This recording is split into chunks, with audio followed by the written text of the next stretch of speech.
Hey everybody, MS Farzan here, and welcome to part 2 of building a 2D card game with Unity.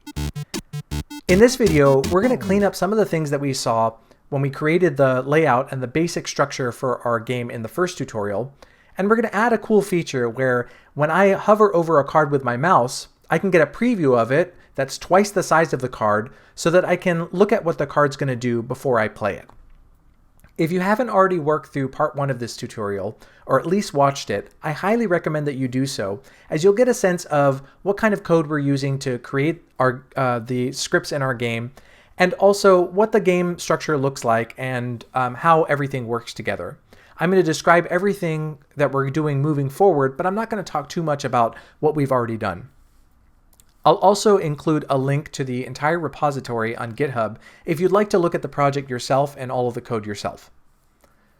So let's get started by just playing our game and seeing where we're at right now.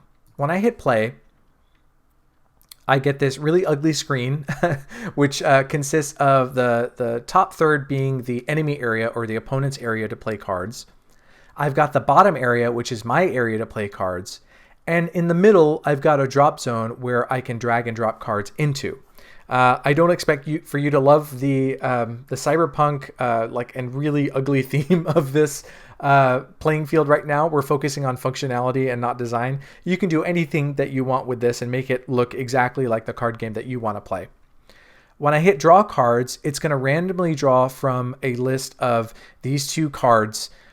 So that I get red and green cards. As you can see in my my project tab, I have these two cards here, and it's going to draw them as flat images on the screen onto the canvas, and I can drag a green card and drop it right in the middle where it gets dropped into the drop zone, or I can drag a red card and do that to my heart's content. Great. Well, one of the issues that we ran into, which is a really good learning experience for us about the Unity canvas, is that when I drag a card from the player area over to the drop zone, it looks just fine. It looks natural, like I'm just drawing a card and dropping it there. But if I drag it to the enemy area, it goes underneath this enemy area or the opponent area. And if I drag it over to the draw cards area, it goes underneath the button. And that doesn't look very good. Similarly, when I drag something from the opponent area, it is fine over the drop zone, and actually it goes over the player area, but it goes underneath the draw cards button, which isn't ideal.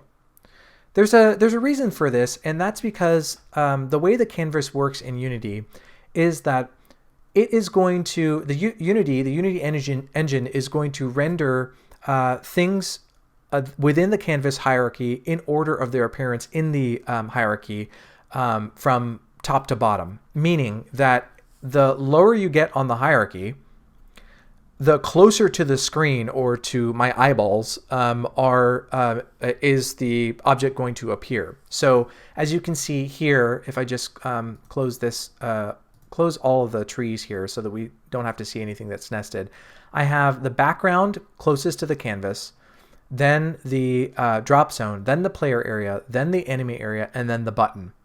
And the button is the closest thing to the screen, whereas the background is the furthest thing from the screen. So if I were to, for example, move the button behind the player area, under the drop zone, not nested within the drop zone, but under the drop zone, now when I draw things from the player area, it's going to go over the button. It's still going to go underneath the enemy area because the enemy area, as you see here, is lower on the hierarchy than the player area. So I could just move the player area below the enemy area. Well, let's do that now. And now when I do it, it goes over the enemy area and it goes over everything, and that's great. But now I'm in this conundrum where if I try and draw something from the enemy area, it goes over everything here, but I have the reverse issue where it goes under the player area, which is not ideal. So we're gonna deal with that issue first. Okay, for that we need to go into our code. So I'm going to go into my scripts, and I'm going to go into my drag drop script that we created in the previous time, just to in the previous tutorial, just to give you a reminder. Up here at the top, we've declared all of our variables that we need. We have an update method, which is checked every frame, that everything, every frame Unity checks to see if the directives that we have in that within the code block is true, and if so, it'll execute whatever it is that we want to do. And we've said that if the card is being dragged, we want to change the position of the transform, or of the card that's being dragged, to a new vector2, where the vector2 is equal to the mouse position's x coordinate and the mouse position's y coordinate. That just means that it's going to move where the mouse moves.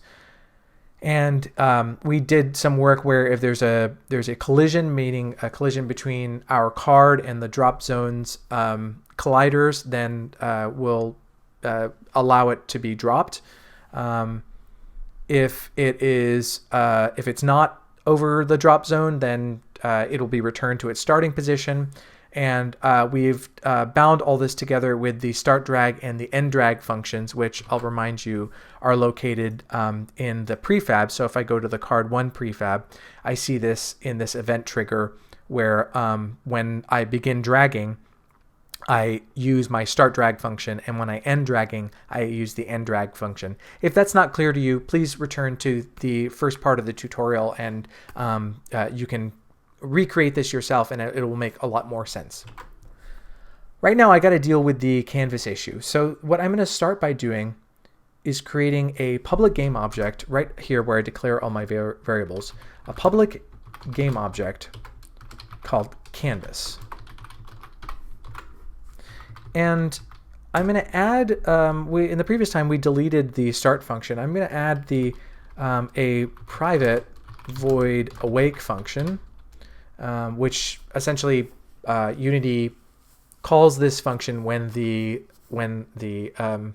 this particular script or object is instantiated, basically when it becomes awake.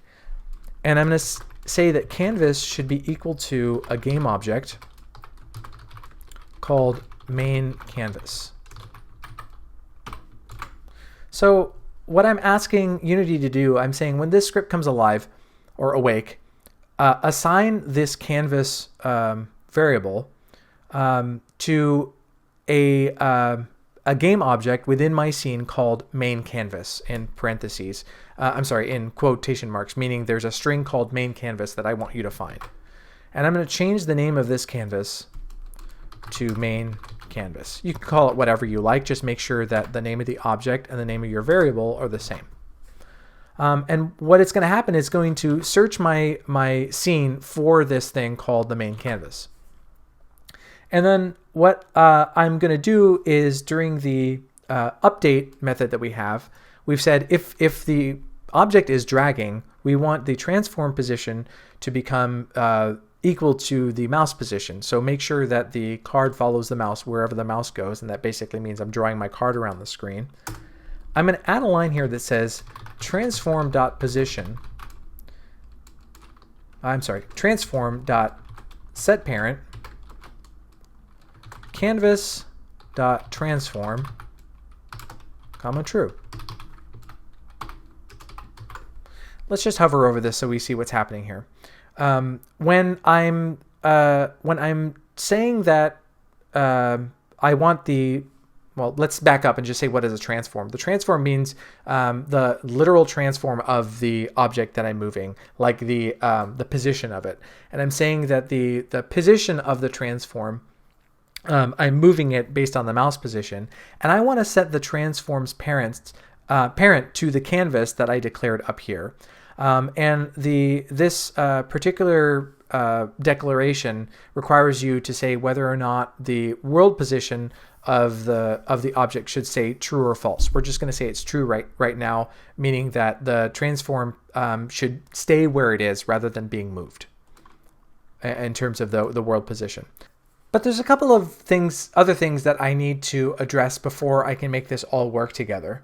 The first one is that I need to figure out what happens when I drop the card anywhere on the screen. We saw before that if I don't drop it right in a drop zone, it should just return to its original position in my hand. But that's not going to be necessarily true if I if I assign the parent of the card to the canvas in the middle of the whole operation and then I drop it somewhere else, it's going to stay with the parent. So what I need to do here is also declare a private game object start parent, just as I did with start position.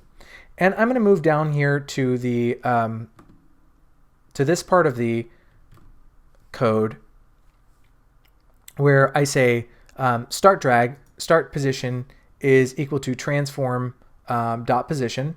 I'm going to add another line that says start parent is equal to the transform dot parent dot game object,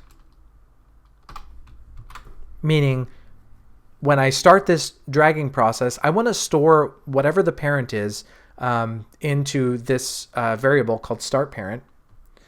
And then in the end drag function, you see we've said that the variable is dragging, or the boolean is dragging is equal to false. And if it's over the drop zone, well, okay, drop the card, make its parent transform the drop zone. And here we said false, meaning that I don't want it to keep its world position. I want you to move the card to the position of the drop zone. If it isn't over a drop zone, then I say that I want the transform's position to be to go back to its start position, and I also want transform set parent to be the start parent transform. And I don't want it to keep its world position. I want it to move to the start parent position. Okay, so let's take a look at the game now that we've added this code.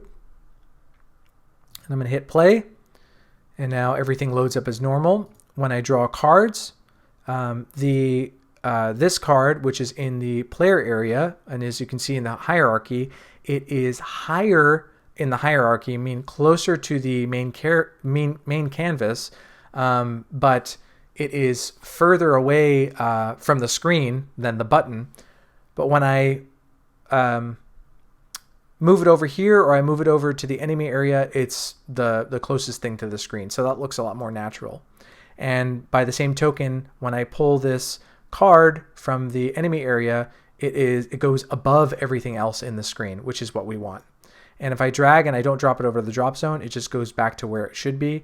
If I drag, it goes, well, I didn't drag it correctly. If I drag it, let's say, over to the player area, it goes back to where it started. So that's all working properly. All that does is that, all that it means is that I'm making the element a child of the main canvas at the very bottom, or the closest to the screen, while it's dragging, and then I send it back to its original location, and I make its transforms parent the original location's parent at the end of the drag process, if it doesn't get dropped into the drop zone. If it gets dropped in the drop zone, it shares the drop zone's transform position, and also it makes the drop zone its parent. There's another method that you might see when you, declaration that you might see if you've been searching for this exact issue. It's called set as first or set as last sibling. That just means that if I want something to be set as the last sibling of of a hierarchy, then I just use that method. If I want it to be set as the first sibling, I can do that as well. You don't need to do this do that in this case, but there are two methods that are worth knowing about, as you might run into them as well. Okay, so that's looking pretty good. The other thing is that, or I should say the second thing is that if I hover over this card, let's say that you have a card with text on it and it's really tiny and you can't see it when you are playing the game. Well, that can be problematic for your players. So we're going to introduce a script that is going to create a new version of that card and project it or render it right above wherever the card is.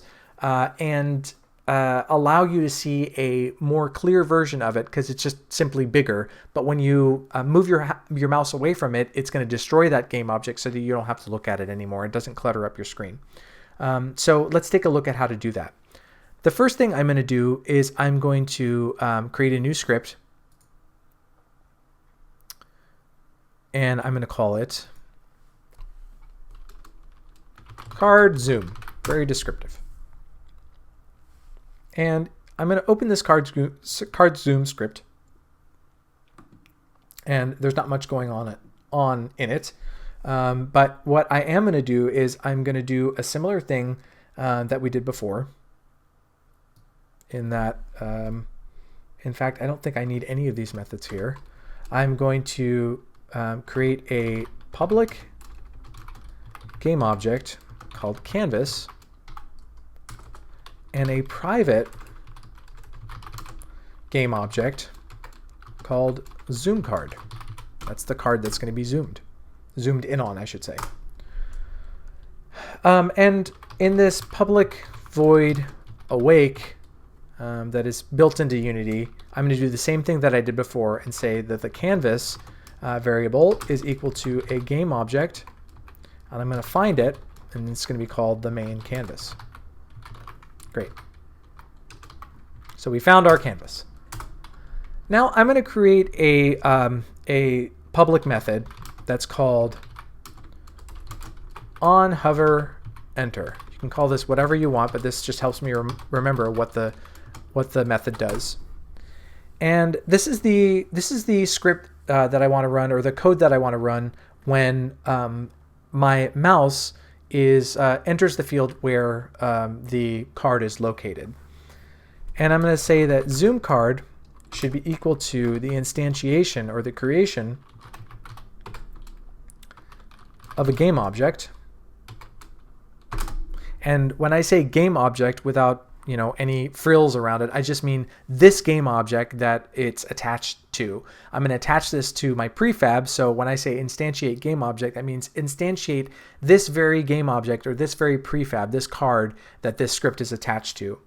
And I want it to be at a new vector2, where the vector2 is input.mousePosition.x and input.mousePosition.y.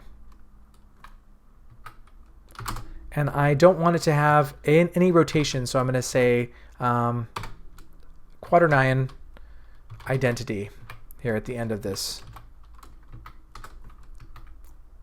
parameters. And okay, let's see if this works just by itself.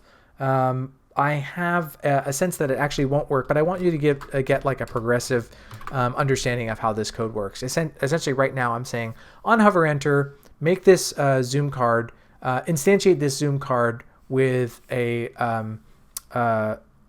new vector2, or a new position right where the mouse is. And actually, let's just play it right now so that you see that it won't work. But it'll give you an idea of why we're doing things in the direction that we're doing them. So when I go to this card, I'm actually going to attach the script to both cards.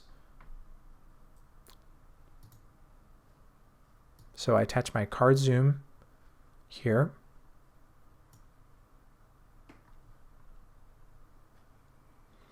And where's my other prefab? I go to card 2, and I attach my card zoom here.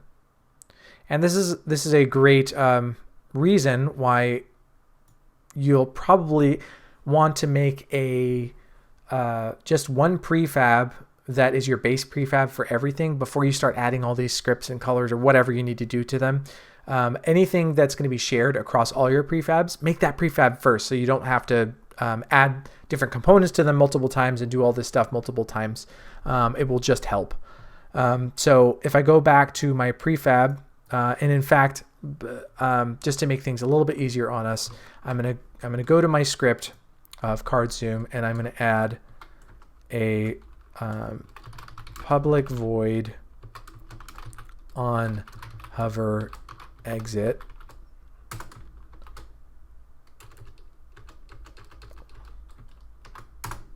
And I'm just going to leave this empty for now. I just want to have it there so I can show you what's going to happen.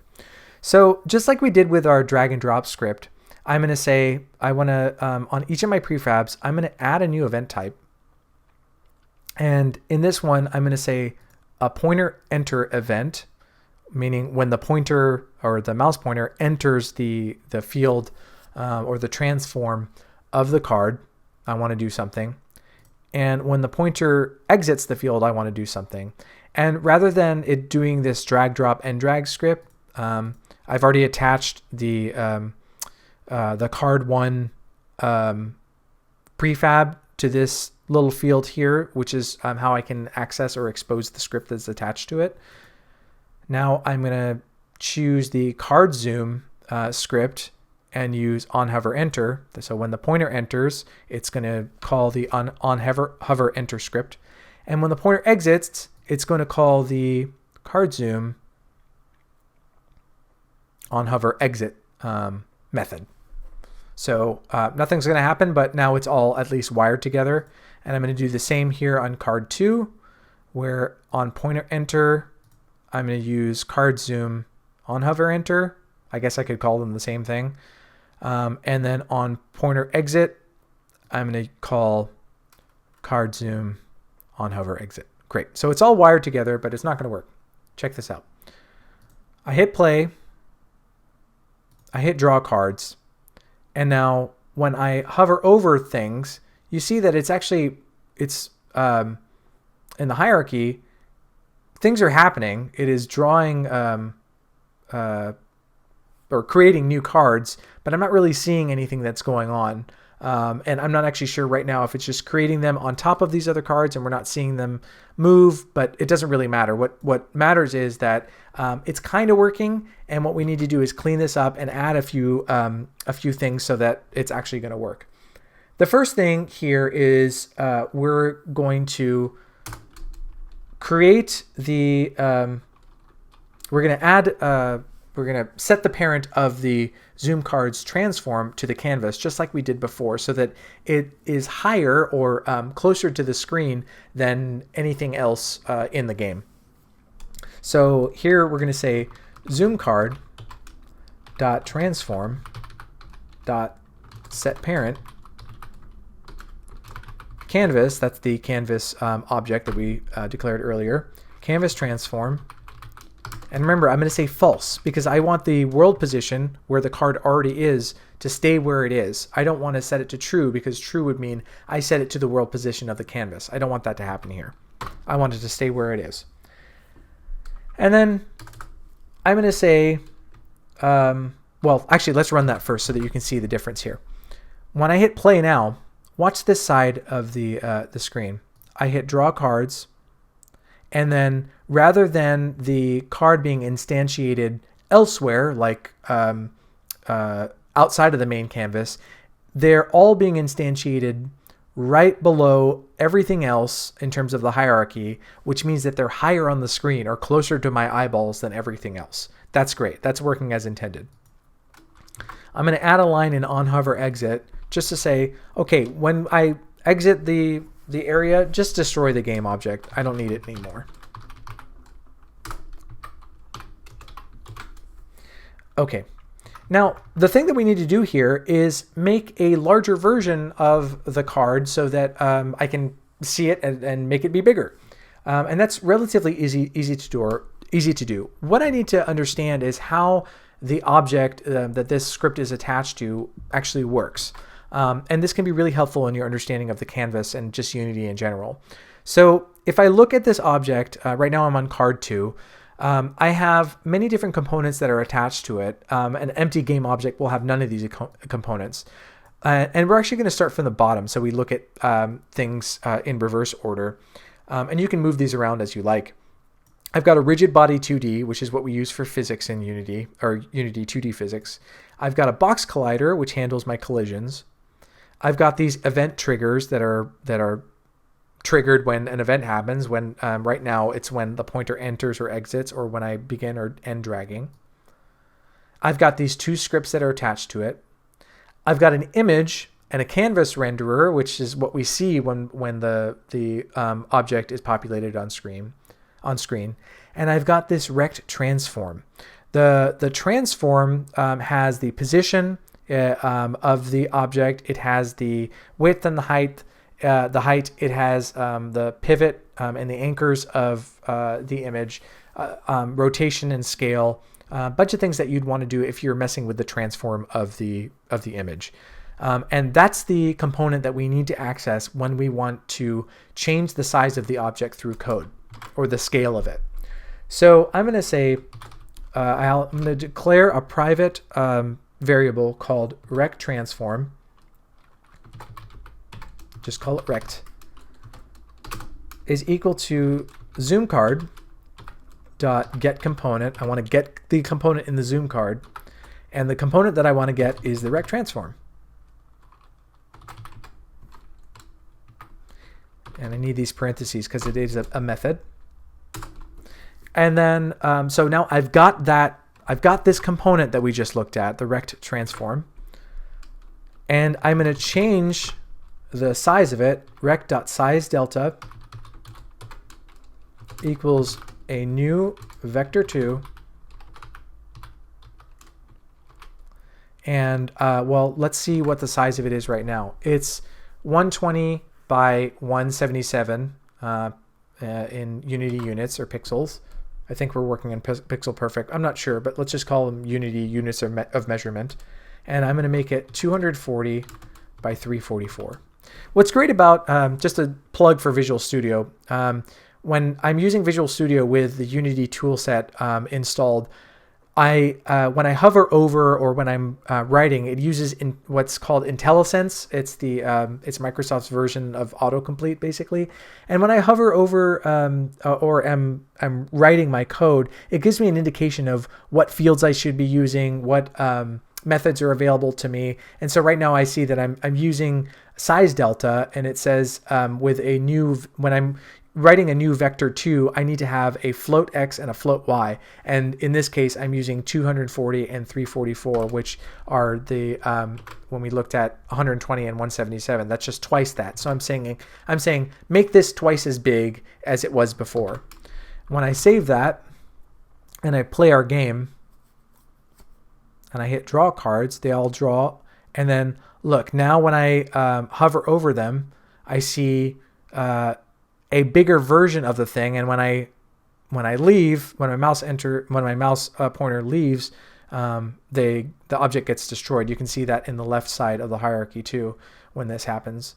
But I'm seeing some bugginess here. I'm seeing that they're flashing back and forth, and there's a reason for that. And what I could do is just like put a bunch of debug logs in here so I could see in my console what's happening where. But I'm just going to save you that time, and I'm going to let you know that there's a few things that are happening. One is that there is, because I'm instantiating a game object that is the identical, it's the same thing as this original game object, it comes with all of these different properties, these components, including the box collider.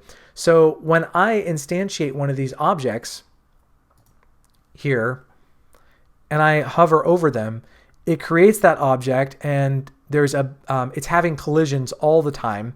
And not only that, I'm hovering over an original game object, so the game doesn't quite know, am I hovering over this original card, or am I hovering over this new card? And it's just kind of out of whack. So I'm going to do a couple of things to correct that. Plus, the new card is just going off screen, and it's not really working for me. You're going to have to do some work to make this fit your game exactly. I'm just going to show you one example of how to do this. But the first thing I'm going to do is I'm going to change this variable, this parameter here, which is when I instantiate this new game object, I'm just saying put it where the mouse is. In this case, I'm going to say change that to input.mouseposition.y plus, let's say, 250 Unity units. Immediately we'll see a difference. When I instantiate the game object on my hover over, it's now going to be over the drop zone. It's going to be 50 game units above where I originally had it. So cool. That's a little bit more sensible. If I do it up here, that doesn't work. So what I'll need to do is I'll need to tag these game objects as either being enemy objects or player objects, and I have to do that when I instantiate them from drawing cards. I'm not going to do that right now. That's a story for another time. So you could work with that depending on what you want to do, or perhaps these game objects up here, they're face down, so I don't want the ability to actually be able to hover over them and have them display a new game object. So we're not going to deal with that right now. What I just want you to see is that I've given the cards the ability to instantiate 50 units above where my mouse is when they enter, when the mouse pointer enters the transform. You could actually have this be in a static place. Like, let's say you want them to always be previewed here on the left. You could do that the same in the code. Instead of saying input mouse position X and Y, you could just choose an absolute value and put them in there. But for now, this works for me. But one thing that we didn't see, and we would see if we used our debug log, is that when I'm hovering over that, it is then going to, that new object, the twice the size object, it's colliding with the drop zone, because we have a collider on the drop zone, which allows us to drop things in the drop zone. And I don't want that to happen. So I need to do something here to make sure that it's a little bit more clean. And so what I'm going to do here is, remember how we talked about how there are all these different components to this game object? Well, this game object also has a layer, and right now it's part of the UI layer. Oh, I'm looking at the drop zone. If I look at card 1 or card 2, the layer here is in the cards. And so what I'm going to do here in this same code is I'm going to make the zoom card layer, so that's zoom card.transform. And if I ever forget any of this, if you're using Intellisense and Visual Studio, you can just like scroll down and find it, or just start entering what you think it is. And I say zoom card dot layer, zoom card dot, oops, I'm sorry, I said that incorrectly. I'm going to say zoom card dot layer equals layer mask dot name to layer zoom. This is a little bit convoluted, and it actually took me a little bit while to figure out, is that when you say zoom card layer, if I hover over this, it says, well, this is the layer the game object is in. But that's not exactly accurate. There's a number of integers that it can assign the zoom card to. But if you want to access actually the named layers here, like I want to add it to the cards layer, for example, I have to say the zoom card dot layer is equal to the layer mask, or here it says when I hover over, specifies layers to use in a physics.raycast, name to layer, and then I name the layer zoom. And here I'm going to add a layer here.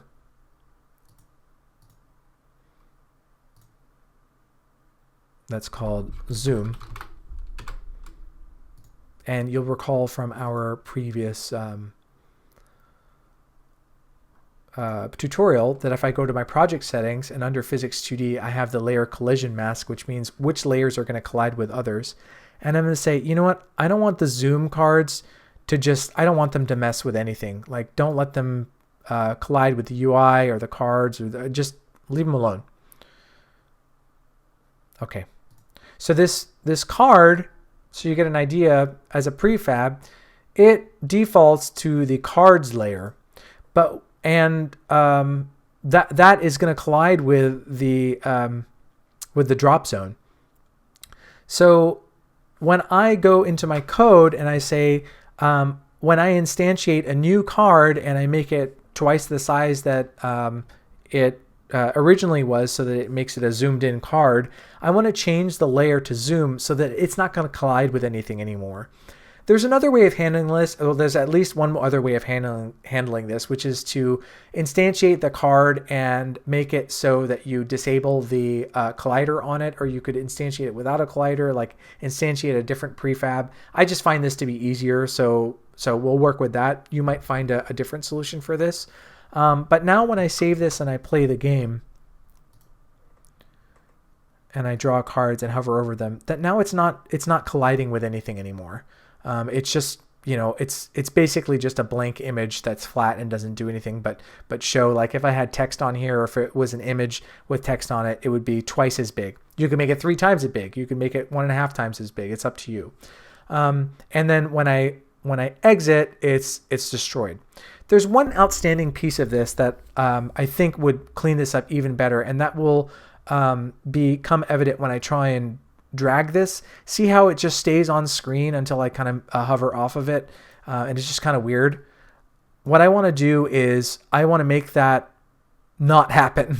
So what I'm going to do is I go to my card prefab, and here under the event triggers where I have when I begin drag, I call drag drop the start drag method. I'm going to add another method here, and I'm going to say, well, I have to drag my card 1 object here so that I can access the script attached to it, scripts, I should say. And I want to call the card zoom method on hover exit. What does that do? Well, if I look at on hover exit, I say destroy the zoom card. And that's exactly what I want to happen when I start dragging the card, because I don't want to see that zoomed card anymore. And that's what I'm doing when the pointer exits the card transform. I have to do that in my card 2 as well.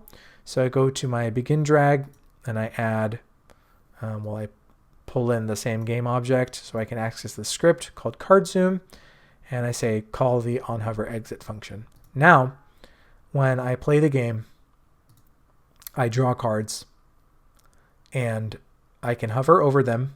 When I begin dragging, the hovered card disappears, and it goes right into this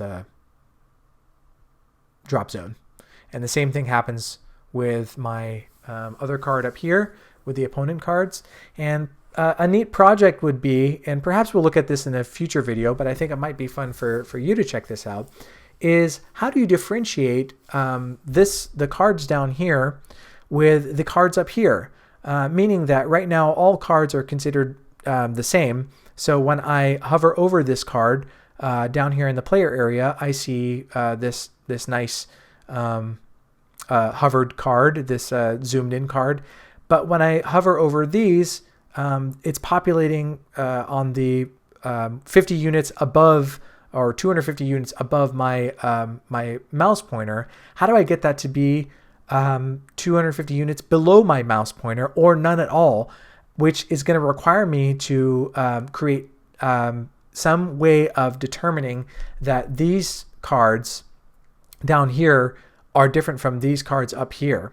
And that would be an interesting way to start working with your code and differentiating which cards are which. I have a sense that the way that I would begin to approach it is to go into my draw card script, and in this on-click method that is called when you press the button, I'm calling this a player card and an enemy card, so I'm already differentiating them between the two.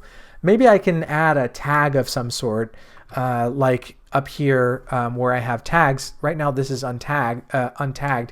Maybe I can create a tag for it and set each card with that tag, or make them part of a layer, for example, and do that programmatically through my code.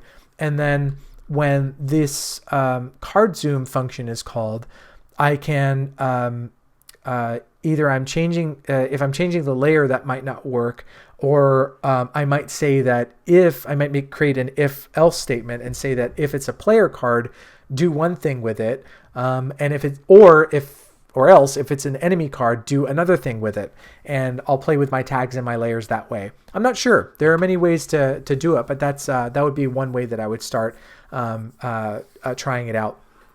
I've also received at least one question about the original tutorial about how do I handle if I have like 52 cards? Should I create 52 prefabs for them?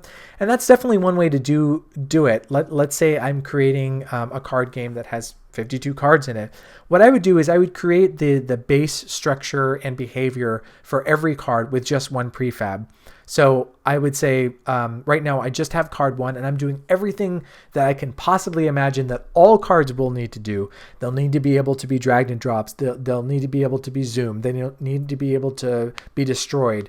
They need to be tagged or whatever they need to do. Everything that they share in common, just make one prefab.